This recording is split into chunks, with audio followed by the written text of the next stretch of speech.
Hi, everyone. Welcome to today's episode of the Mastering Retention Podcast. I'm Tom Hammond, your host, co-founder of Userwise. And today, really excited to have Patrick McGrath with us back on the show.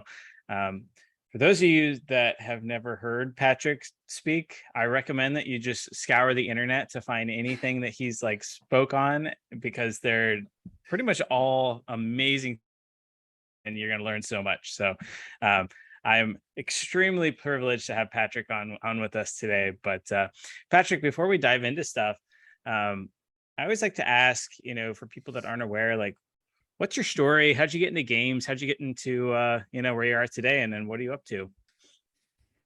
Well, that's quite an intro, Tom. Thank you.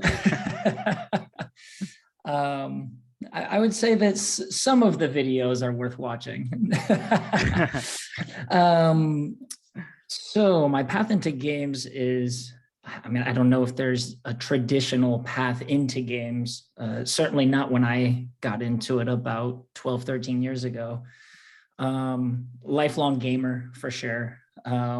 Certainly grew up playing, N64, Halo. Being in Seattle was like, wow, amazing. But just never kind of thought like, oh, this is something that I can take this passion and go make a career out of. So I went finance route. Slightly less fun. Did a couple years of that.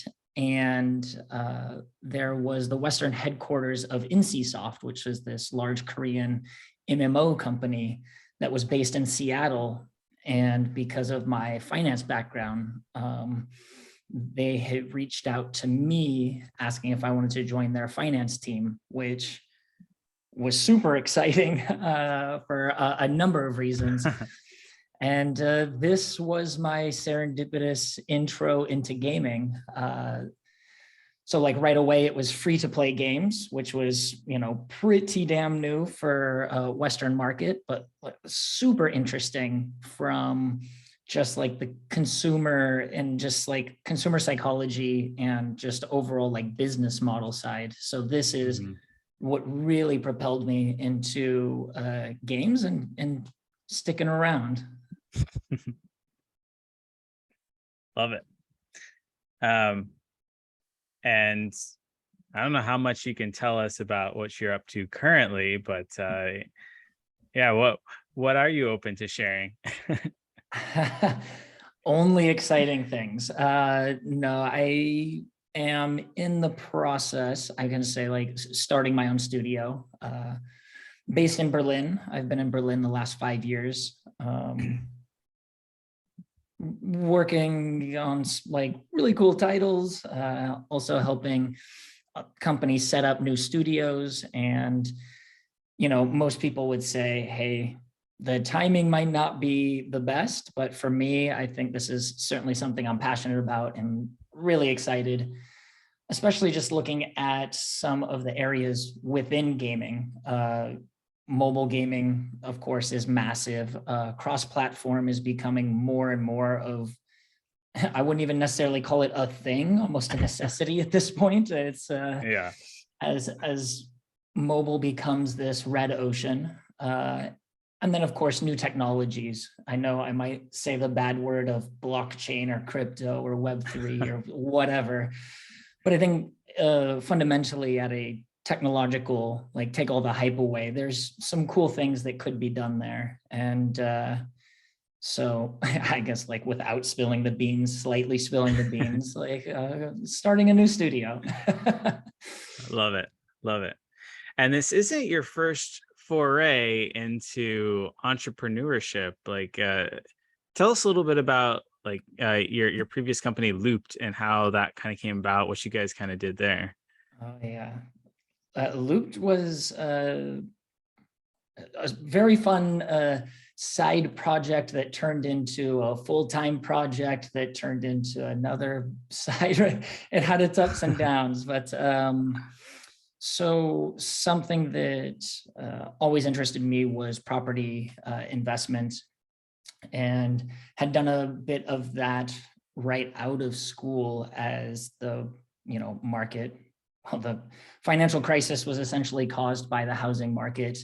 And so like the depression and house prices were massive. And having experienced and lived through that, there was a couple of things that I always kept in mind on ways to kind of analyze properties.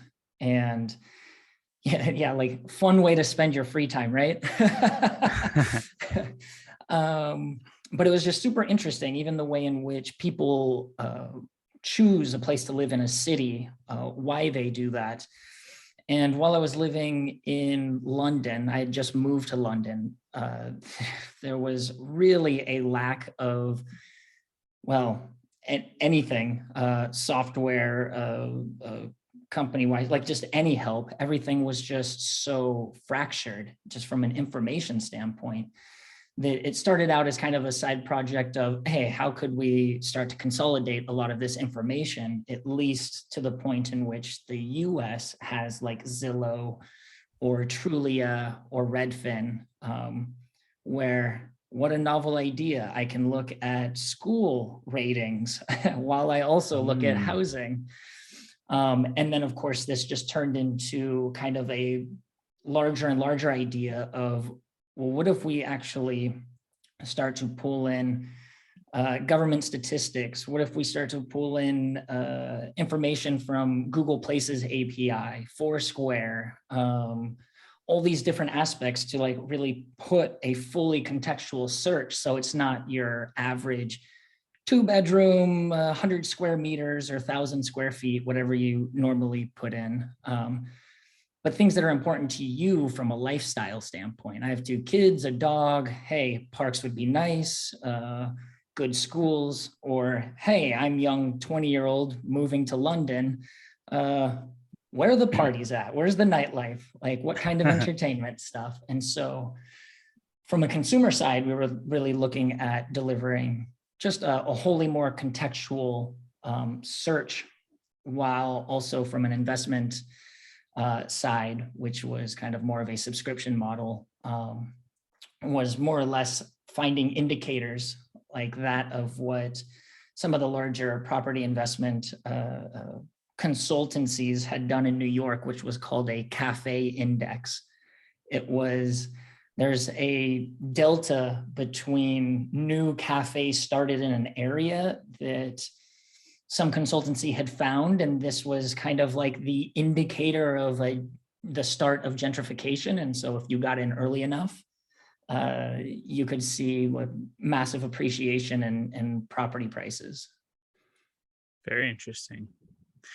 Okay, so sorry, that got like real into. No, this is amazing, and it's actually touching on what I thought would be really fun to cover today, which is kind of this idea of starting a new product or a new game or service or whatever, and kind of going from 0 to 1.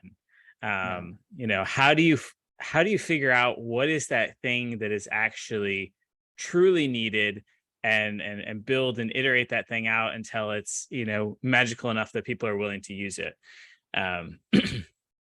So I don't know, should we start with a theoretical game? Should we use Looped? Should we use an existing, you know, game that you worked on in the past? Where would you like to go with that?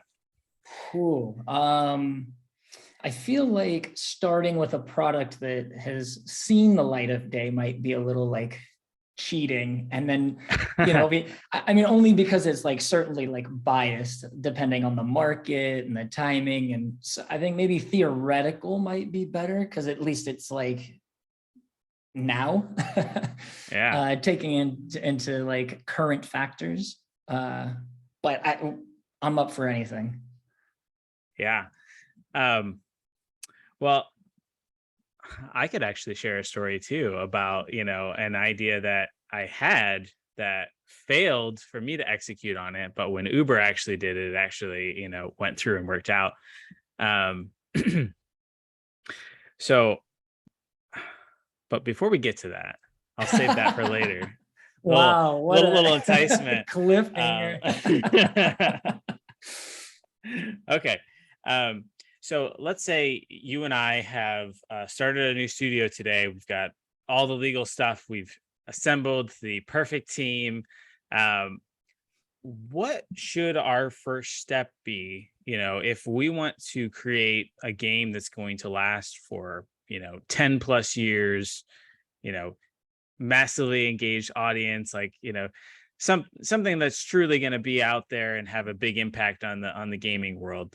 Um, you know, what should our first step be in terms of trying to figure out what to build? Should we just prototype? Should we, yeah, what do we do? Yeah. So take into account perfect team. I'm a big fan of like parallelizing. So that's like a tough one to say. Um, Validation. And so I think there's some like very early validation that, you like brainstorming. Let's say that we have this idea and direction that we want to go towards, which we've already done a lot of research. So maybe like we're starting, at the very beginning, of course, looking at the broader market. But say you come to this idea, you think you see a gap, or some new way of leveraging technology. So let's say we're getting to the point where we want to start validating things. I think you can do this quite quickly and easily, even just from an art style perspective, because I think this, when you look at top of the funnel, is probably one of the more important aspects of just, is this visually interesting, right? So Fall Guys, just to use as an example, very accessible, friendly art style, right? Which I would say probably has a user base that overlaps with Minecraft or Roblox. Very different visually. Does that matter? Like, what do people like more? Is something a little more catchy? Are people tired of seeing the pixelated pixel art? Was like some of the success of Fall Guys due to, new shape language? So all of this stuff that I'm saying right now, even in a hypothetical product, is something that you can do very easily, very quickly. And I don't even think you need a perfect team if you have an artist, or let's say art director, whoever your like creative side is. I think there's some testing that you can do earlier than a prototype. Prototype would certainly be next. And this is why I would have both of these things happening in parallel. But this just kind of gives you like some indication. I think that there's probably some affinity towards different user bases. If you were doing, let's say, well, I guess nowadays, like with metaverse, like everything's kind of converging. I was about to say, like, I don't know if a 8-bit MMO is super exciting, but like, I don't know. I'm sure like Minecraft is, people are working on this type of stuff. I don't know if, people are used to such a high fidelity of other MMO products that are out there, if that would be something. But again, like you can test this very easily. And is at least how would you test that? So I mean, there's some not programs, products that you can actually, so I mean, just to throw out a couple names like Polefish or Tap Research, where you can actually run surveys inside of games. And in some of these, and I would kind of stay away from trying to like, get into selection bias, but you can certainly look at specific demographics and understanding like which territories. So this is something that we've done where, in Asian countries, we tested a particular art style that was just wrecking the competitors that that we tested against. But in the US, it was just like nobody liked this. So it's just kind of trying to balance and understand like, hey, are we making this for a Western audience? Are we making it for an Eastern audience? And is there a way in which we can maybe merge these art styles, find a way in which it works for both? because right now, so much is CPI LTV based. So like CAC or whatever you want to like, the spend in which to get users is so important that making sure that you have some visually appealing product, I think, is pretty damn important. And again, it's just so easy to test, and it's fairly cheap compared to the other tests that you'll be running. That's interesting. Now, so do you actually think that the visuals matter more than the core concept? Because I feel like art or changing and figuring out an art type that can work is relatively easy to do once you figure out like Yeah. what problem to solve. But do you think those orders should be changed? No, not necessarily. Again, I think this was more, at least from my thought, hey, you've identified, whether it's like core gameplay or genre or subgenre that you wanted to go after, these would be the steps. Because I know a lot of people are like, prototype, like, let's just get it there. And of course, like, yes, like you have to, and ideally as quickly as possible. But there are some things that you can do just even from understanding like the art style, because what you're going to do is end up taking that and doing like more like market positioning tests or marketability tests. And, if you haven't at least understood like the different ways in which the art styles can affect that, you can have some pretty drastic results. And I think marketability tests are just far more expensive than to, have a better understanding of like art styles. Yeah. Do you think that that art style also almost translates into this idea of selling a fantasy?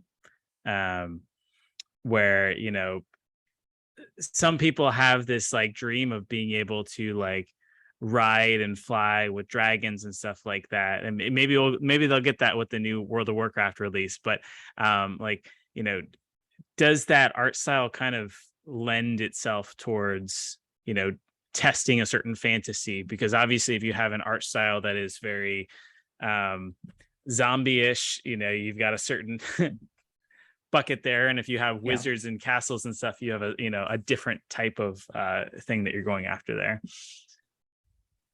Definitely. So the question I get is, does the art style affect the fantasy and like the immersion for players into that fantasy?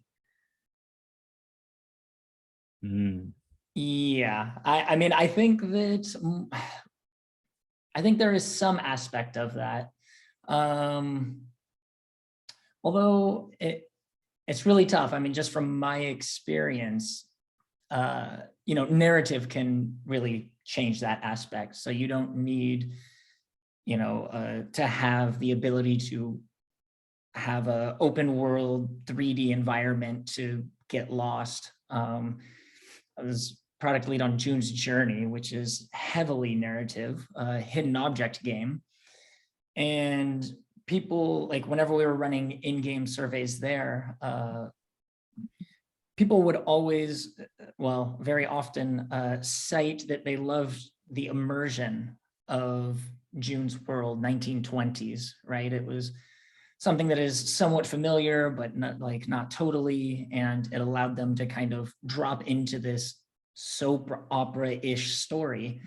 And so I don't think that the art style, I mean, this is a tough one. This would be very hard to test, because even just looking at narrative and how this could be tested in games, which we also looked into quite a bit,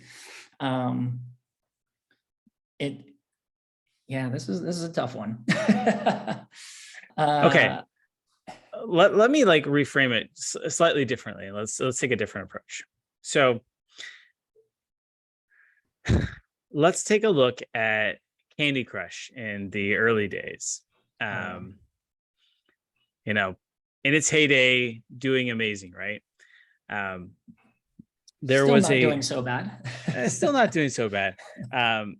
Now, there was a book that I read a while back, which I can't remember the name off the top of my head, but it was a book that was by one of the ex-CEOs of Procter and Gamble, one of the biggest consumer, goods conglomerates in the world. If you go to a store, you probably use a lot of their products. And the consultant that he brought in to work closely with him as the CEO to change the way that they do innovation at Procter and Gamble. And lots of interesting stuff in that book. So if I can remember the name of it, you should go read it.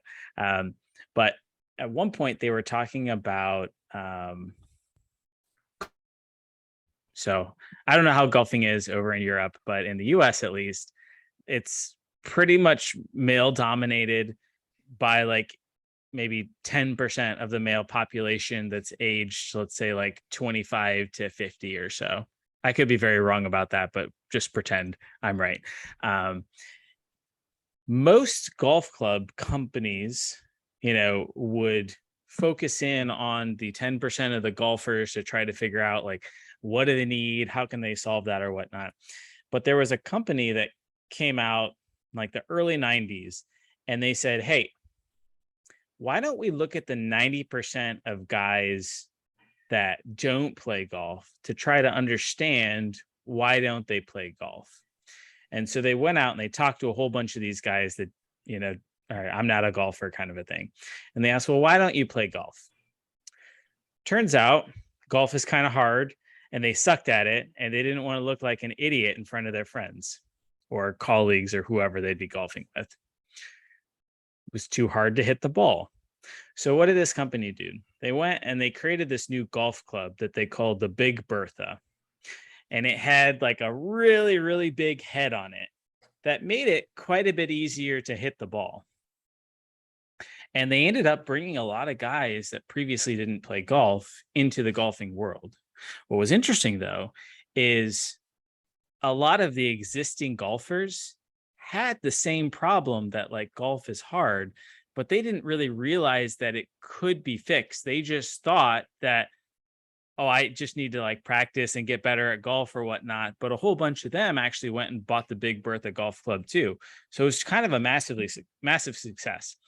But in the context of Candy Crush, now this is all hypothetical, but I have a theory because I've heard this from a few women that kind of said, well, like, why don't you play Candy Crush? By all accounts, you're a 35-year-old woman. Like, you probably should play it. Now, this, I'm putting people into a bucket here, but like on average, you tick all the boxes. By all accounts, yeah, you tick all the boxes that says you should like Candy Crush, but you don't. Well, why not? Well, it just seems like there's this endless number of levels. Like there's no purpose to it. There's no why. Like, why would I spend my time just endlessly playing these levels? Yeah. Enter homescapes.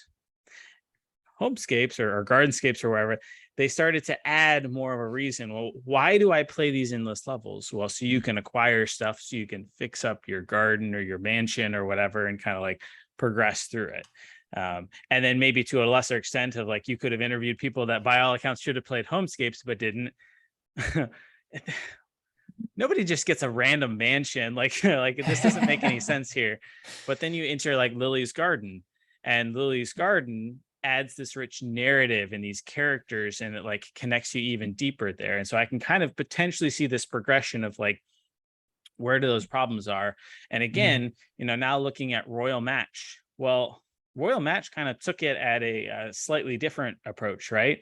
They almost seem to go into Candy Crush, users or whatnot and say like, what do you most love about Candy Crush? Or like, what do you most love about playing match 3 levels? Well, I love being able to like be super sneaky and queue up that like really big explosion to like clear the whole map or whatnot. I tell you what, now that Royal Match has come out, I can't even play Candy Crush because it just feels so like dated or whatnot. But like Royal Match, like I feel like a genius because I set up these like really big moves all the time. I get to do all this clever, really cool stuff. And it just feels really good. And so like those are like 3 or 4 different game examples that I think kind of focused in on of like, what is the problem? Well, I feel like I don't understand the point, or I I just wish I had more opportunities to do those like big explosion moves or whatnot without having to pay money for it, or, XYZ. Yeah. I don't know. Does that I mindset like kind of make sense, or am I completely off base here? No, you're totally on base. You're like rounding third, because I think you even just went through kind of like the mobile games life cycle, right? Like if you just look at the life cycle of anything, any products, like mobile games itself as a platform is kind of gone through some, like at least within our lifetimes, very easy to discuss, like kind of the uh, intro, the growth phase. I think we're pretty fairly into the mature, like pretty red ocean out there. In each of the aspects that you're talking about, like Candy Crush came out and its main competitor was Bejeweled, which Bejeweled kind of did a port from its browser offering. So it's just like kind of the copy. Let's just put this thing as quickly as possible onto this new platform. I think King approached this with like, hey, we have a phone, like we very tactile, I get to touch it. And let's just add a little meta in there, which was like the lowest like layer of meta. Let's just put in Yeah. some visual road in which you're Progressing. progressing in. And so I think just this minor, like, why would I do it? Well, it's a progress, like you just go forward. It's not just this start over every game and try and get a high score that resets on a monthly basis. And, the old school leaderboard. And then, each of the examples that you gave was just like adding in a more enriched experience through, narrative or gameplay or more meta features. So like the Scapes games are a great example, because a lot of people probably don't remember this, but Homescape started as a hidden object game. Yeah. And then they made it into a match 3 game. So been watching this for quite a while, just kind of matching the mechanic with the meta, like what's going to best help this product succeed. And to your point, like this is something like you always kind of have to, it's not quite the 0 to 1, it's the 1+ that we see a lot nowadays. And what you have to offer is so robust, and it's not necessarily just like, take that game and do this better. You really have to have like a full-fledged product that is more cohesive. The like Royal Matches, you're saying, like, man, this game just from a match 3 standpoint just feels so good. Not quite sure like how to put my finger on it, or if I have the words. Like I'm sure like Yeah. the designers have some word that they use. I don't know. So like German and Dutch have this word like gezellig that sorry, German and Dutch, I just butchered this word's name, or how you say it. But it conveys like almost a feeling, atmosphere, and all these aspects, right? So like in English, we don't quite have words like this. And they've kind of managed to get this kind of like, damn, like how is it feeling so good? Like the physics of the gems moving around, of course, the explosions and the strategic aspect of like exactly what you're talking about. When I start to set these things up and it's like a cascade, like, feeling so good. It just feels great. Now, what's interesting with innovation? So if we get off of games for a second and we get into just strictly like B2B software or whatnot, most top B2B software, even like in recent years, has all come from existing categories. Like Zoom's success, like Zoom isn't anything really innovative at all, right? WebEx and whatnot had been around for 10, 20 years before like Zoom came around. Zoom just came in and said, hey, existing, video providers for communication or whatnot have all these problems that just make it a hellish experience to like get on a call with someone. So we're going to make it better. Mind you, Zoom still has plenty of issues. So I think there's still like another round of innovation or two there, but it's easier to take that existing category. If you jump back into games, I think a similar thing exists, right? Like if I look at top games that are out there, World of Warcraft, there were plenty of MMOs before World of Warcraft. And many people don't realize, but like they were hellacious and like terrible to users. Like if you died Yeah. in like one of those, like you'd lose multiple levels and all these Oh things. man. And World of Warcraft just made all of those things so much better. And they've continued to do so. So like MMOs were there before.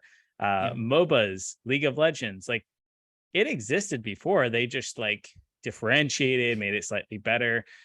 So do you think that it makes sense, especially within the context of games, to kind of stay within a genre, but maybe like push the edges a little bit, or like how far or should you be looking to kind of push or grow or change?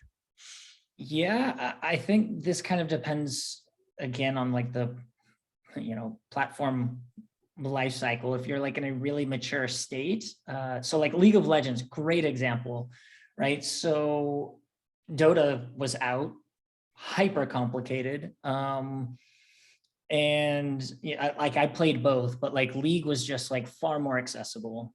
Even though you play 100 hours, and that's kind of like, I think I know what I'm doing now. It's not quite like Brawl Stars level of MOBA, where you play a couple games and you're like, I get it. But this was very early. I mean, what, League is like 11, 12 years old now, which is crazy. Like, Yeah, I think it came out in 2009 or so. Yeah. yeah, this is, like, man, this is when you're just like, I am getting old. But I thought that, some of the iterations, and maybe even like, I know a lot of people hate on MOBAs coming to mobile.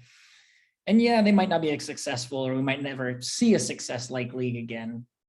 But that was because in the very, I don't know, somewhat growth phase of games in general, especially free to play games, this was kind of like lightning in a bottle at that point in time.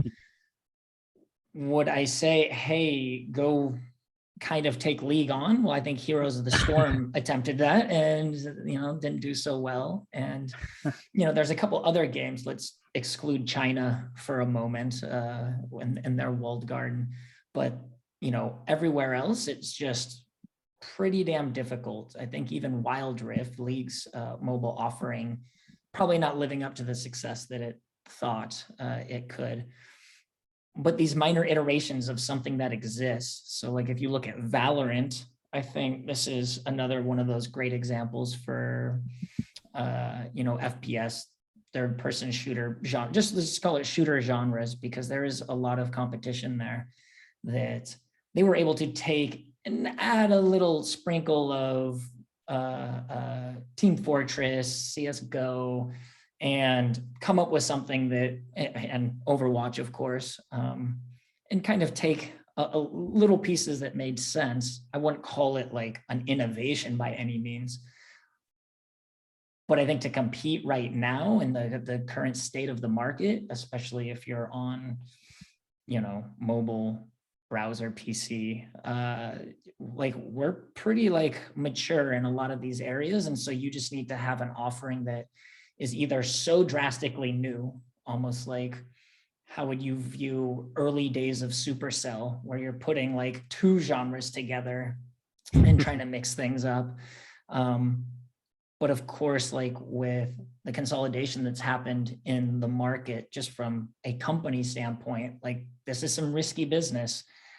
And it makes a lot more sense to go into something that is known and you can iterate and possibly make that better and take market share.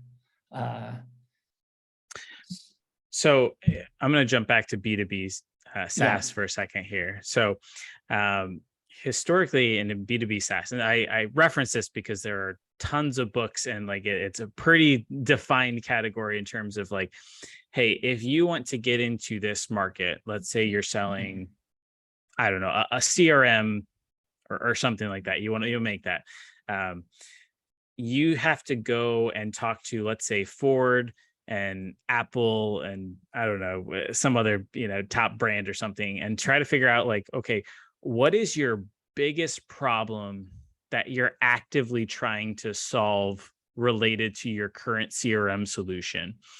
And I have to then figure out how to solve that in a way that is at least 10 times better, ideally more, but at least 10 times better than whatever your other software solution is.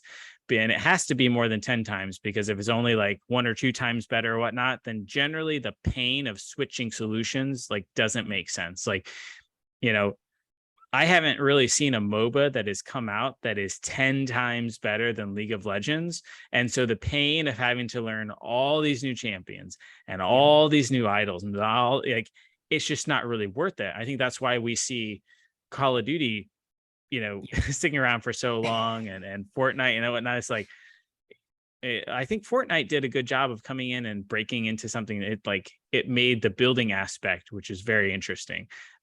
Won't dive too deeply into that, but like it gave enough iteration that it was like, hey, maybe I should go through the pain of switching to this new platform or whatnot.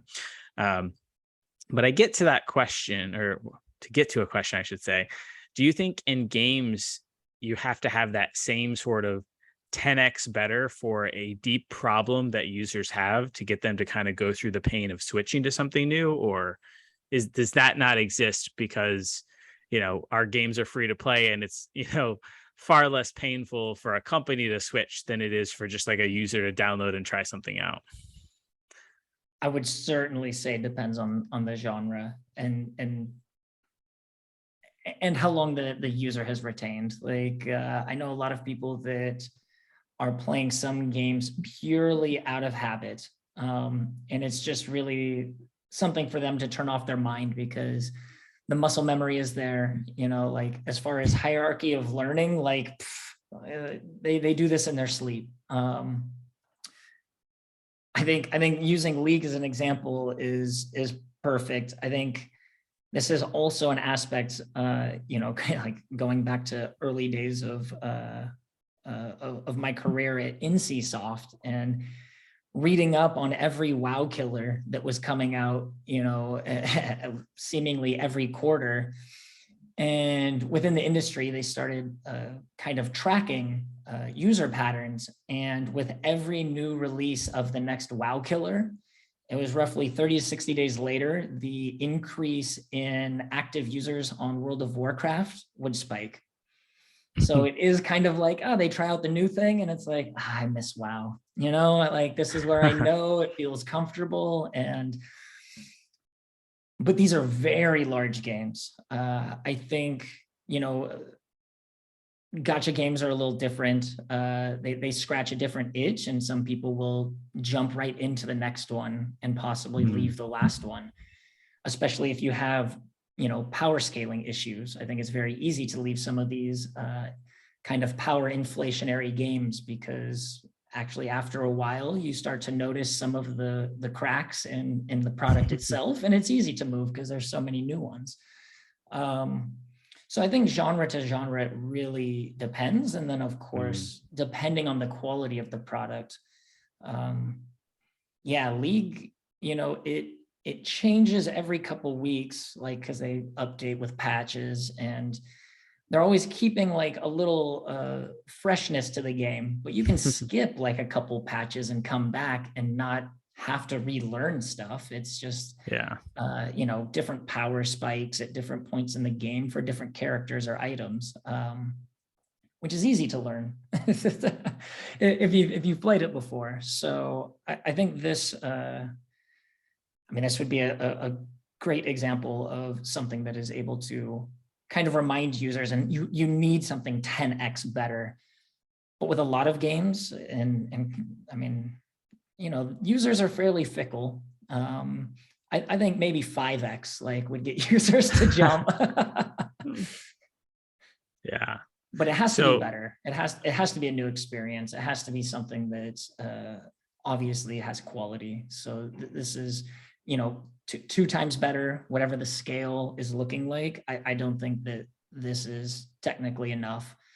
I think Dislate, is a great example that I'm thinking of just recently in mobile, where they're trying to integrate kind of a music gameplay, I don't know, beat thing. Which is interesting, but does that really, like, is that what the users were like pining for? I don't know. In many of these games, you do autoplay, so Yeah. why? So, okay. So we've kind of established that it seems like you need at least a 5 to 10x better feature, but like, how do you figure out what the problem is that you need to solve? And then how do you like go about attempting to solve that problem, or how should you? Well, I mean, like, again, lots of research. I think every example you gave was, hey, go talk to your customer, whether that's a business or the actual consumer. Yeah, I mean, like, of course, eat your own dog food. This is, am I saying it correctly? Eat the dog food. Basically play the games, like really try and understand as a user yourself. Of course, this is never enough. And I think a lot of people get stuck in this kind of loop of I play it and I know, and this is a little too confirmational bias there. Of course, user tests, like any type of user groups that you can get kind of more of their subjective takes on. I think there's like a lot of data platforms that you can kind of use to find maybe some higher to mid-level reasons why people might enjoy one game versus another offering. And this just gives you some kind of structure. So this isn't like, I found it, this is it, because you have to constantly be validating against that. And once you're making these assumptions on how to, I don't know, 5x or 10x, testing these through gameplay is kind of the big step. Like, this is kind of a make or break moment. I mean, would it make sense to just kind of like get this initial group of 20 or 50 people or whoever you talk to that kind of coalesced that everyone had the same problem and be like, hey, can you play this, or can you check this out? Like, are we on the right track kind of a thing here? Or yeah, I mean, that would be awesome. This is why I think, so one of the big, I think, learnings from a lot of like all the Web3 products like out there suck, like, but there are some like good learnings there. One thing I would say is the way in which they build communities. And so everything that we're talking about right now, where it's like, 20, 30 users, they have like 15,000 users. And they're like, hey, who wants early access to our first playable? And like, every single person's like, me. There's massive value in that. Also just understanding, who your kind of like main consumer is. You can rely on this community quite early and often. Of course, you should be scouring competitors in their discords, in any like Reddits that have, let's say like you wanted to make an MMO. You better damn well be like in World of Warcraft Reddit, like threads, like reading, because there's so much good information, especially when people are talking about pain points. Because I mean, this is what the internet's great for. Everybody's willing to tell you the pain points. They don't necessarily tell you how to fix them. That's up to you. But like, you can get some really, really good information just from the general population that is really giving a crap about this game. And I think that this is a lot of just kind of the research that you have to dive into before, you're like spending a lot of time and effort into any like builds to deliver to anyone. That's great. I love that. Okay, so we're almost out of time here. So I will answer the cliffhanger, and I'll tell you how I've been doing it right with Userwise, and then we'll do one final question and call it a day. Okay, so I've had a sling of failed startups. Most of them were generally just due to a bad idea. So if you get the idea wrong, you're pretty much doomed to failure to begin with. But I did have a good idea. So this was, I don't know, 10 or 12, a long time ago, ish, relatively speaking. I was in a car trip driving across the US, and as my mind tends to do, I tend to think about things a lot. And driving by us, or we were passing, I don't remember how if we were going faster or slower, but there was a whole bunch of like trucks around the place. So in the US, a lot of our stuff is carted around with these really big freight trucks. And so I just started thinking about them. And then out of curiosity, I started learning more about, how things work within the trucking industry. Lo and behold, I actually started to learn that, at least at that point in time, there were these things called load boards. And to understand load boards, you've got to understand the cardinal sin of trucking. So if you drive from, let's say, New York City to Chicago, and you don't have anything in your trailer, that's called deadheading. That's like the cardinal sin. So basically, anywhere you drive somewhere, you want to make sure that you're hauling something so you get paid for that. Because truckers usually get paid like per mile that they drive, more or less. So load boards exist as basically a way for brokers who need to get something moved from, let's say, New York to Chicago. They can post that load there, and they'll like post a number, and a trucker that wants to take that drive would like find the person on the load board. They'd pay some fee per month to be able to see the loads, and they'd call the person up. They'd come up with some deal, pick it up, drive it, and they don't deadhead. Now, I started thinking about that a little bit, and it just seemed so antiquated and stupid. I was like, well, okay, like, wouldn't it make sense to just have a database of all the loads that are available, when they need to be picked up, when they need to be delivered by, etc., and to just give truckers like a nice, easy to use app where I can just put in, hey, here's when I'm leaving, here's when I arrive, here's where I'm starting from, here's where I want to go. And then we could just analyze like the price of, fuel, the different loads, and try to figure out, okay, like, which load should we have you pick up and which route should we have you take to, maximize the money that you're making there. Like, I'm sure it's going to be more effective than you manually scrolling through hundreds of loads and like calling somebody on the phone, right? You'd think that it would work pretty well. Now, I went about it the wrong way. So rather than actually calling the truckers, speaking to them face to face, like trying to deeply understand their problems, I just like, hey, let's like throw together the solution and try to sell it to some people. And it was like so far out there for these truckers that like everyone thought I was just trying to like scam them out of money or something. But I wasn't. I was like, this should work. Now, eventually I kind of threw it as like, it's not working, not coming together, whatnot. Years later, Uber created Uber Freight. Uber Freight does exactly what like we'd like built our system to actually be able to do. It was just like 8 years later, and because it had Uber in front of the name, like the truckers were more willing to like, trust them. Now, if I knew what I know now, I'm sure I could have gone back then and actually launched that, and Uber Freight probably would have just acquired us to launch their thing. But it was a very interesting learning to me. Now, I contrast that with how like we did Userwise. With Userwise, we used a different system, which is a system that I love now. And so we went out, and I think I talked to somewhere around 50 different game publishers of varying sizes. And I asked 2 core questions.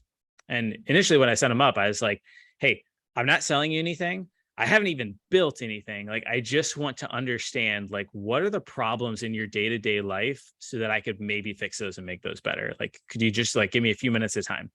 And a lot of people said yes. It was amazing, actually.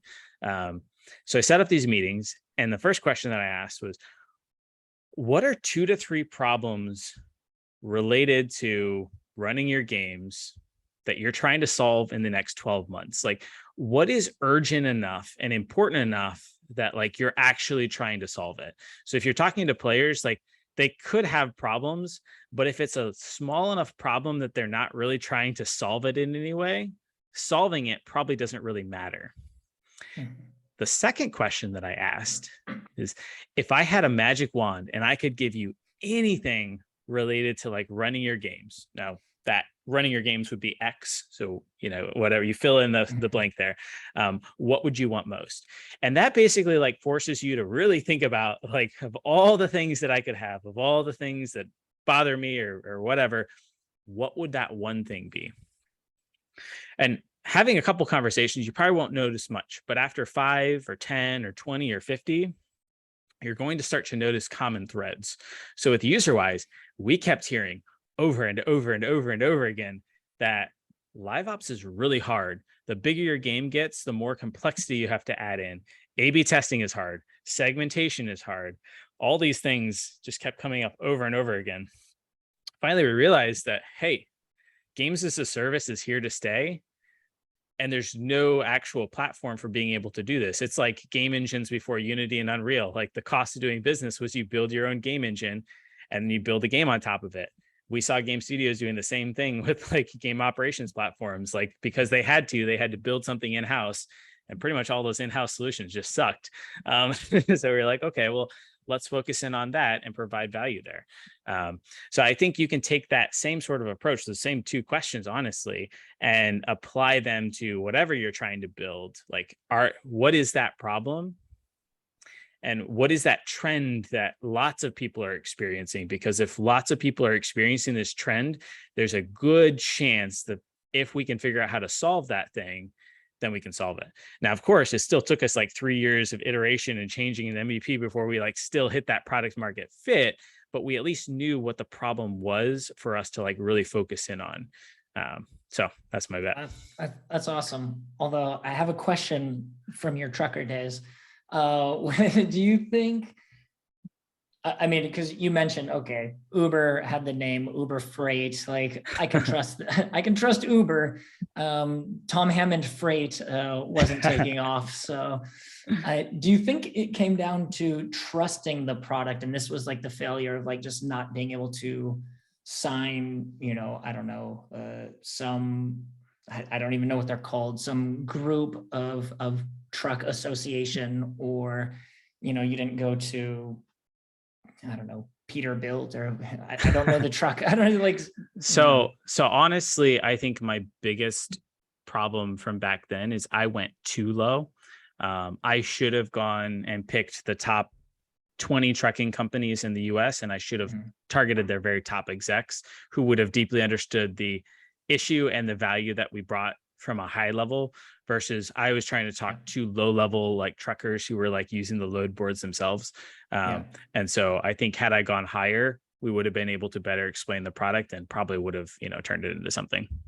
Yeah. It just kind of reminds me of like how Airbnb kind of got started before their platform. I think they were like taking, or like, yeah, they were taking stuff from Craigslist, and they were posting stuff to Craigslist. Yeah, exactly. So they went a little low level, but kind of automated it. And then, I think we honestly could have done something like that with the load boards if we'd like really have wanted to. My co-founder at the time, that was the technical guy. This was before I taught myself how to code or do anything. He didn't even want to build the product until we like had validation that like people were giving us money and stuff for it and stuff. And so we never really even built too much in terms of like that platform before it kind of was like, hey, let's focus on something else. But interesting stuff. Well, okay, Patrick, I know we're pretty much out of time here. So I have one quick final question for you. So you talked about some of these games as being like really switchable and others as like retaining, stickier, like League of Legends. For folks that are maybe in like a easier to switch category, maybe match 3 could be considered one or something there.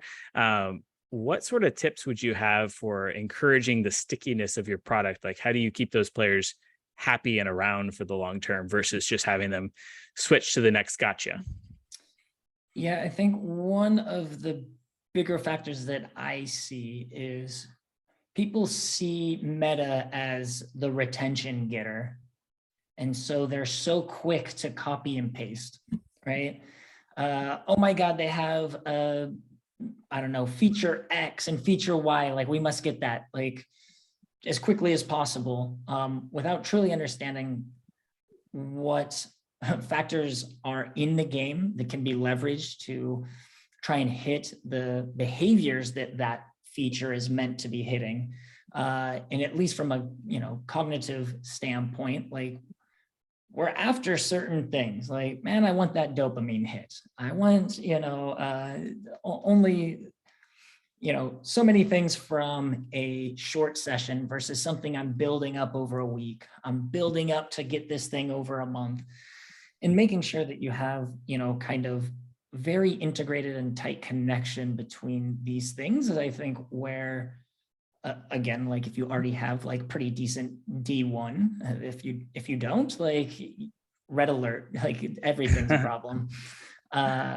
So looking more at like the long-term, making sure people don't jump, you just got to offer a very great and cohesive product, right? Like, and as you said, like, this is a service industry. Like, you have to constantly be in this mindset of what can we do better? Like, what can we offer better?